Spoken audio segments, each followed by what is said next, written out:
কাল তো দেখিয়েছিলাম কিভাবে মুরগির ছালগুলো পরিষ্কার করেছি, তারপর দেখো ভালো করে কেটে ধুয়ে নিয়ে চলে এসেছি আর সেটাই রান্না করব। এখানে নিয়েছিলাম পেঁয়াজ কুচি আর টমেটো কুচি, আর তার সাথে একটু সাইজ মতো আলু করে নিয়েছিলাম। আর এখানে দেখো আদা রসুন, তারপর কাঁচা লঙ্কা, শুকনো লঙ্কা, কিছুটা জিরে, ভালো করে ওটাই পেস্ট করে নেওয়ার পর এবার কড়াইতে তেল দিয়ে, তেলটা যখন গরম হলো আলুগুলো দিয়ে আলুটা একবারে লাল লাল করে ভেজে নেব।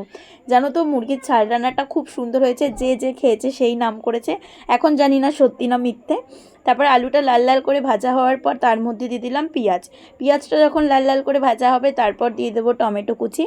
আর অনেকেই আমার মুরগির ছাল ছাড়ানো দেখে ভালো ভালো কমেন্ট করেছে, কিছু কিছু দাদা বলেছে যারা খায় তারাই টেস্টটা বোঝে, এটা কিন্তু একদমই সত্যি। তারপর যেই টমেটোটা দেখবো একটু ভাজা হয়ে গেছে তার মধ্যে হলুদ, নুন আর যেই মশলাটা করেছিলাম মিক্সিতে আগে দিয়ে বলেছি ওটাই দিয়ে দিলাম।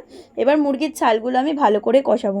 আর সত্যি আমিও খেয়েছি, আমি খুব একটা খাইনি কিন্তু তাও ভালোই লেগেছে। আমার বাবা বলেছে, দাদা, আমার ভাইও বলেছে। এবার দেখো ভালো করে কষা কষা করার পর তার মধ্যে দিয়ে দেবো গরম মশলা, তাও আবার শাহি গরম মশলা। আর আমি জানো তো এভাবেই নিচে বসে এরকমভাবেই রান্না করি।